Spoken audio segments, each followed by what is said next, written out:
అదిగో ఈ ప్రాంత ప్రజలకు, హైదరాబాద్ నగర ప్రజలకు, మరి హైదరాబాద్ నగరాన్ని తెలంగాణ రాష్ట్రానికే కాదు, దేశానికే కాదు, ప్రపంచానికే ఉదాహరణగా మలచాలని నిన్ననే హైడ్రా అనే అద్భుతమైన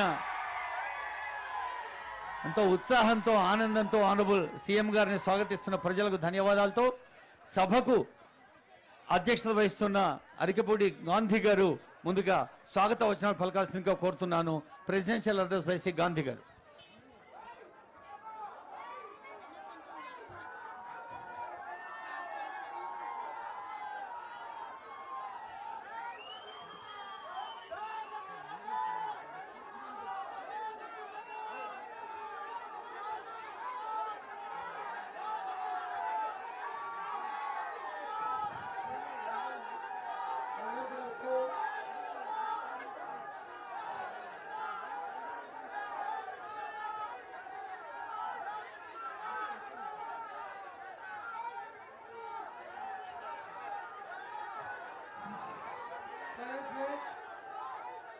అందరికీ నమస్కారం.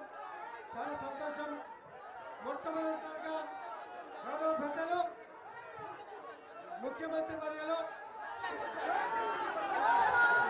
రాష్ట్రాన్ని దశాదిశ మార్చాలనే ఉద్దేశంతో బ్రహ్మాండమైనటువంటి విజయంతో వచ్చినటువంటి ముఖ్యమంత్రి గారు మొట్టమొదటిగా శేర్లింగపల్లి కాన్స్టిట్యూన్సీలో ఫ్లైఓవర్ ఇనాగ్రేషన్ రావడం చాలా సంతోషంగా ఉంది. వారికి ప్రత్యేకంగా సభాముఖంగా శేర్లింగపల్లి ప్రజానికం తరఫున ప్రత్యేకంగా అభినందనలు, శుభాకాంక్షలు, ధన్యవాదాలు.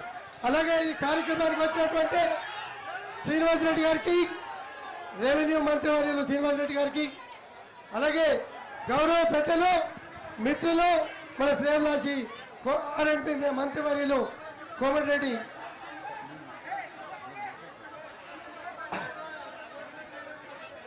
అలాగే మీ అందరికీ కూడా తెలుసు పట్నం మహేందర్ రెడ్డి గారికి, డిప్యూటీ మేయర్ గారికి, వేదిక మీద ఉన్నటువంటి పెద్దలు మిత్రులు శ్రేయభిలాషులందరికీ ఎంతో సేపటి నుంచి వర్షంలో ఎదురు చూసినప్పటికీ కూడా ఎన్నో బిజీ కార్యక్రమాలు ఉన్నప్పటికీ కూడా ఎన్నో గొప్ప గొప్ప కార్యక్రమాలు నిన్న మొన్న పండుగ జరుపుకున్నాం. దేశ చరిత్రలో రైతు బిడ్డగా పండుగ జరుపుకున్నటువంటి పరిస్థితి. 2 లక్షల రుణమాఫీలో భాగంగా మొట్టమొదటి విడతగా పండుగ చేసుకున్నటువంటి పరిస్థితుల్ని కళ్ళారా చూశారు. రాష్ట్రం వచ్చినాక 6 నెలల పాటు ఎలక్షన్ కోడ్లు ఉన్నప్పటికీ కూడా చిన్న చిన్న పనులు చేసుకుంటూ ఒక విజన్తో అభివృద్ధి చేయాలి, అభివృద్ధి ధ్యేయంగా ముందుకు పోవాలి, రాష్ట్ర భవిష్యత్తు తిరగరాయాలి అనే ఉద్దేశంతో ముఖ్యమంత్రి గారు కంకణ కట్టుకున్నారు. ఈ రాష్ట్రానికి ఆర్థిక పరిస్థితులు ఎన్నో ఇబ్బందులుగా ఉన్నా రాష్ట్ర అభివృద్ధి ధ్యేయంగా ముందుకు పోతా ఉన్నాం. మీ అందరికీ కూడా తెలుసు. మీరు ఆలోచించాలి, దూరదృష్టితో ఒక విజన్తో ముందుకు పోయే ఆలోచనతో రాష్ట్ర ప్రభుత్వం ప్లానింగ్ చేస్తున్న సందర్భం మీ అందరికీ కూడా తెలుసు. పరిస్థితులు అర్థం చేసుకొని ఇప్పుడే ముఖ్యమంత్రి గారు చెప్పారు ఏమేమి పెండింగ్ పనులు ఉన్నాయో అన్నింటినీ కూడా ప్రయారిటీ కింద తీసుకొని ముందుకు పోయే కార్యక్రమాలు చెప్తాం. అధికారులందరికీ కూడా డైరెక్షన్ ఇచ్చి ముందుకు పోయే కార్యక్రమాలు చేస్తాం.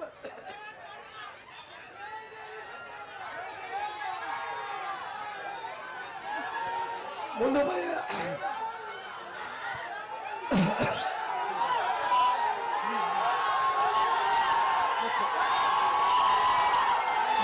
కార్యక్రమం చేస్తాం.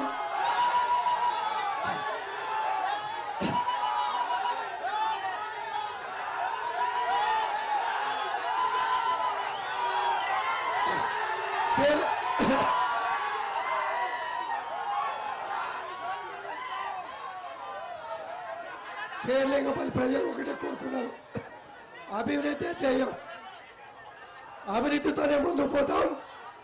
సమస్యలన్నింటినీ పరిష్కరించి రాష్ట్రంలో నెంబర్ 1 కాన్స్టిట్యూన్సీగా తీర్చిదిద్దే బాధ్యత తీసుకుంటూ ముఖ్యమంత్రి గారిని, రెవెన్యూ మంత్రి గారిని, ఆర్ఎండ్బి మంత్రి గారి సహకారంతో అభివృద్ధి చేసే కార్యక్రమం తీసుకుంటామని తెలియజేసుకుంటూ సెలవు తీసుకుంటాం. సభాధ్యక్షులు స్థానిక ఎమ్మెల్యే గారికి ధన్యవాదాలతో స్థానిక ఎంపీ గారు పెద్దలు కొండ విశ్వేశ్వరరెడ్డి గారు